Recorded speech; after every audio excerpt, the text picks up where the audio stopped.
기도하겠습니다. 좋으신 아버지 하나님 감사합니다. 오늘도 우리 주님의 인도하심을 간절히 원합니다. 주님께서 직접 우리 심령 가운데 깨닫게 하시고 성령께서 말씀해 주시며 인도해 주시옵소서. 예수님 이름으로 기도합니다. 아멘. 10월 29일자 기도서 2장 1절부터 12절의 말씀입니다. 오늘의 말씀 여러분 읽어보셨죠? 읽어보시면 어떻습니까? 오늘 특별히 어제도 그렇지만 장로의 조건에 대해서 얘기를 하면서부터 쭉 내려온 이야기가 도덕적 숭고함에 대한 말씀을 계속하고 있습니다. 요즘은 그 정도의 도덕은 우리나 누구나 다 지켜야 한다는 이런 세상을 살고 있지만요. 그 당시는 또 조금 상황이 달랐습니다. 이 기독교가 전파되기 이전의 사회에는요, 나름대로의 그 윤리적인 기준이 있었겠죠. 도덕이 없는 나라는 없으니까요. 인간은 다 태어날 때부터 어느 정도의 기본적인 그 도덕률을 가지고 태어나니까 그것이 잘 배양이 되고 양육이 되어 가지고 아주 순결한 또 도덕적인 삶을 사는 사람들이 있나 하면은 또 그것을 배울 데가 없으니까요. 가르치는 것도 없고 하니까 사회적 규범에 맞춘 그런 도덕적인 삶을 어느 정도 살고는 있었을 것입니다. 그런데 그 당시 이 수준에 보면은 기독교 전파되기 이전에 그 수준에 사는 사람들의 그 수준에 비교해서 지금 성경에서 사도 바울이 디도에게 말씀하고 있는 도덕적인 수준이나 또 다른 이 서신서에서 말씀하고 있는 그 도덕적 가르침의 그 수준을 보면은 그 당시 수준을 훨씬 더 뛰어넘어서는 사람들이 이야기는 까닭 없이 우리가 왜 이렇게 희생을 하며 이렇게 손해를 보며 살아야 하나? 아니면 또 까닭없이 왜 우리는 이렇게 억압을 받아야 하나 이런 생각을 할 수 있을 만큼의 아주 독특한 그런 가르침을 주고 있다 해도 과언이 아닌 그런 가르침을 주고 있는 것입니다. 지금 크레테 사람들에게 지금 이 말씀을 만약 전한다면 아마 새로운 그런 충격적인 가르침으로 받아들일 수 있을 만한 그런 높은 그런 도덕률을 지금 가르치고 있는 것입니다.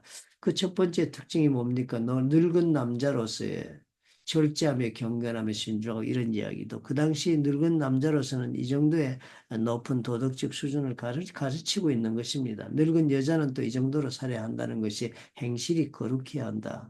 모함하지 말고 많은 술에 종이 되지 아니하며 선한 것을 가르치는 자들이 되라. 아마 그 당시는 이렇게 살지 않았을 것입니다. 지금도 이렇게 살지 않는 사람 많이 있지 않습니까? 나이 들어서 그죠? 하고 싶은 거 있다는 다 해보고 죽겠다는 사람들 많이 있을 수 있습니다.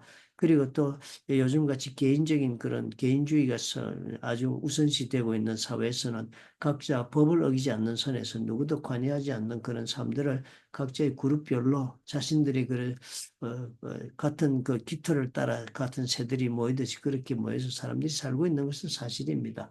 그런데 여기에 보니까요, 그렇게 새로운 것을 가르치라고 얘기를 합니다. 젊은 여자들을 또 교훈하는데 남편과 자녀를 사랑하는 것으로 가르치라. 신중하게 순전하고 집안일하고 선하고 남편에게 복종하게 하라. 남편에게 복종하지 않는 여자들도 많이 있을 것입니다. 과거나 지금이나 그렇지 않아요. 그 다음에 너는 이와 같이 젊은 남자들도 신중하고 그러니까 전부 다 도덕적인 면을 다 가르치라고 얘기합니다. 그런데 사실상 오늘 우리가 보니까 어떻게 해요? 이 도덕을 가르친다고 해서 도덕이 구원을 주는 것은 결코 아닙니다. 그렇잖아요? 우리 이것을 분명히 구분해서 알아야 되겠습니다. 세상 사람들은 도덕적으로 사는 것이 삶의 목표가 될 수 있습니다. 그렇게 고결하고 높은 수준의 그런 도덕을 가지고 살면 그렇지 못한 사람들보다 존경도 받고요. 그리고 사회적으로 그런 사람들이 지도자의 자리에 서기도 하고, 그리고 선생의 자리에 서기도 하고 그렇게 삽니다. 그렇게 살고 또 그런 사람들은 그렇게 도덕적인 높은 삶의 수준을 경유하는 것에 있어서 인정도 받지만 스스로 어떻게 해요? 자기의 인생에 대한 그런 의미도 거기서 달성하고 있다고 할 수도 있습니다. 그러나 그것은 기독교 입장에서 볼 때는 어디까지밖에 머무르지 못하는 수준입니까? 결국 아무리 도덕적으로 높은 삶을 살아도 그것은 자기 의에 이르는 삶에 머무르고 말 따름입니다. 결코 그것이 구원을 가져다 주지는 못합니다. 그러나 그럼에도 불구하고 왜 도덕적인 삶을 이렇게 가르치고 있는가 하는 문제를 오늘 우리가 묵상해야 할 조건이 되지 않겠나 생각을 합니다. 그 사람들뿐만 아니라 또 종들에 관한 그런 도덕적인 요구사항이 있습니다. 그렇게 해서 자기 상전들에게 범사에 순종하여 기쁘게 하고 거슬러 말하지 마라. 이 종들이 그렇지 않게 살고 눈에만 보이는 대로 사는 게 종이잖아요. 그래서 슬레이브 멘탈리티를 가지고 있으면 아무 쓸모없는 사람이 됩니다. 꼭 우리 남자들이 한국에서 군대 가면 그런 경우 많지 않습니까? 군대 가면 꼭 요구되는 사항만 하면 됩니다. 더 할 필요가 없으면 더 하면 오히려 바보스러운 그런 사람이 되고 말지요. 그러니까 그렇게 사는 것이 훨씬 더 넘어갑니다. 그렇게 살지 마라. 그러니까 그 당시로서는 또 지금도 이렇게 이대로 산다는 것은 대단한 높은 윤리적 수준의 삶을 우리가 살아야 한다고 가르치고 있는 것입니다. 그런데 그것이 구원을 주지 못함에도 불구하고 왜 이렇게 그리스도인들에게 교회를 나오고 구원받은 사람들이 말을 하고 있느냐 하면은 그것을 통해서 이 마지막 구절이 이렇게 적습니다. 모든 참된 신실성을 나타내게 하라. 이 모든 도덕적 내용이 여러 가지 종류가 많지만 이 모든 것은 다 우리의 무엇을 나타내게 하라고 우리의 참된 신실성, 우리가 얼마나 하나님을 믿고 신실하게 사는 사람인가를 드러내주는 그런 성품을 보여주는 그런 모습으로 살아라. 그래서 그렇게 해야 할 까닭이 있다 합니다. 이는 범사에 우리 구주 하나님의 교훈을 빛나게 하려 함이라. 하나님께서 우리에게 가르쳐주고 있는 교훈을 빛나게 하여서 그 사람들 하여금 뭘 보게 해요? 이 도덕의 주체가 되고 있는 하나님을 발견할 수 있도록 그렇게 도와주라 하는 것입니다. 그러니까 우리가 도덕적인 삶을 살아야 하는 것은 하등 구원과는 우리가 연결이 없는 것이 아니라 우리의 삶을 통하여 사람들이 구원을 할 길로 들었을 수 있도록, 즉 하나님을 발견할 수 있도록 우리가 이 도덕적인 삶을 살아야 한다는 것입니다. 그러므로 그리스도인들에게 도덕적인 삶은 무엇이 되고 있습니까? 우리 삶의 목표는 아닙니다. 그러나 우리가 그렇게 살아서 우리의 신실성을 드러내어서 복음을 전하는 도구가 될 수 있도록 하기 위하여 우리는 도덕적 삶을 살아야 한다라고 오늘 디도서의 말씀을 우리가 묵상해야겠습니다. 그렇다면 오늘 나는 어떤 모습으로 살고 있는가? 이 도덕적인 삶이라는 것이 도덕책에 있는 수준의 삶을 말하는 것은 아닙니다. 여기 가만히 보니까 이 도덕적인 삶의 수준은 무엇이에요? 그 한 사람에게 그 사람이 어떤 도덕적인 수준의 삶을 살고 있든지 간에 그것을 잘 가르쳐 어떤 숭고한 거룩한 삶을 살도록 그 사람을 끌어올리기 위해 가르치라는 것이 아니라 내가 그렇게 삶을 삶으로 내 속에 통하여 그 사람이 나를 바라볼 때, 아, 저 사람은 참으로 신실하다. 내가 가지고 있지 못한 거룩함과 숭고함과 신실함이 저 사람이 있다 하는 그것을 보게 할 만큼의 그런 도덕적인 삶을 내가 살아줘야 된다는 것입니다. 그러니까 이것은 대단히 상대적일 수 있습니다. 우리 하나님이 제시하는 절대적인 수준의 그 도덕적인 삶을 우리가 실질 현장에 적용할 때는요. 그것이 상대방의 삶을 바라볼 때 얼마든지 상대방이 보고서 깨달을 수 있을 만큼의 그 사람보다는 월등하게 높은 도덕적 수준의 삶을 우리가 살아줘야 합니다.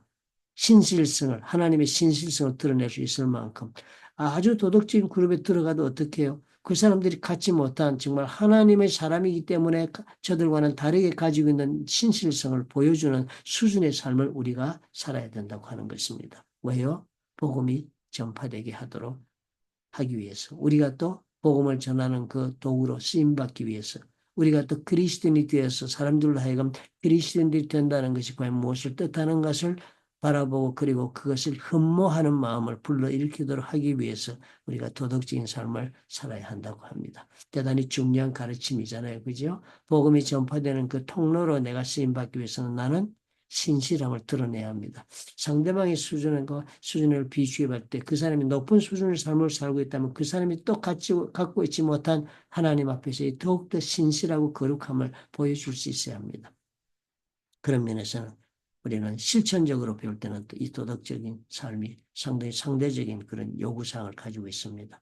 오늘 우리가 이 점에서 실패하지 말아야 할 것입니다. 우리 하나님 복음 전하기 위해서 우리는 그러므로 이 모든 도덕적인 삶을 우리가 이루기 위해서는 우리 삶 가운데 정말 얼마나 많은 희생과 그리고 십자가를 제하며 자기 부인을 해야 할 경우가 많겠습니까? 단순한 도덕률을 넘어서는 신실함을 우리가 보여줄 수 있어야 하기 때문입니다.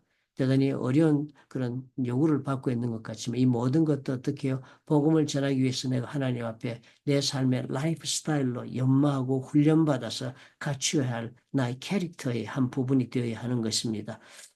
우리가 이 그리스도인들이 이런 노력이 처음부터 이 가르침대로 아마 엄청나게 노력하고 이 말씀대로 정말 하나님의 자녀답게 신실함을 드러내고 살았던 것으로 그렇게 추측이 됩니다. 그래서 로마 시대에는 여자들의 삶이 대단히 방탕하고 그랬다고 합니다. 그런데 그리스도인 처녀들은 하나님 앞에 말씀대로 순수하고 거룩하게 육체적이나 정신적인 삶을 사니까요. 누구든지 로마의 귀족들도요. 아내를 보거나 며느리를 볼 때는요. 그리스도인 그 여인들을 원하는 그런 세상이 될 정도로 그렇게 신실함이 알려졌다고 합니다. 그래서 국교가 콘스탄틴 대제가 로마를 국교로 받아들이고 할 때 아무 저항 없이 많은 사람들이 그리스도인들을 그렇게 용납하고 받아들이게 된 한 커다란 동기도 되었다는 그런 이야기를 제가 읽은 적도 있습니다. 오늘도 우리 삶의 현장에서 이렇게 삽시다. 해야 할 만 일을 하는 사람이 아니라 상대방이 하여금 저 사람이 어떻게 저렇게 하는 정말 나와는 다른 숭고함이 있는가, 나와는 다른 신실함이 있는가를 깨달을 만큼의 그런 수준의 삶을 우리가 살아줄 때 그곳에서 복음이 전파되는 놀라운 그런 하나님의 성령의 역사가 일어날 줄로 압니다. 우리 한번 주님께 기도하고 그런 삶을 살 수 있도록 힘을 달라고 성령님 인도해 달라고 우리 그렇게 기도하며 살아보십시다. 좋으신 아버지 하나님 감사합니다.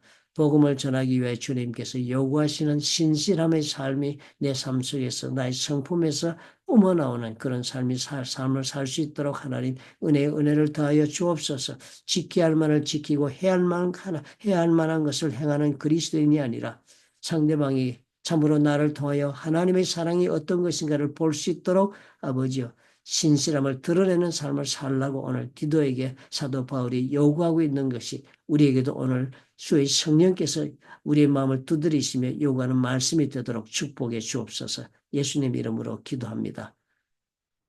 아멘. 이렇게 사는 삶이 결코 수고로운 삶이 아닙니다. 어디서 이렇게 살면요.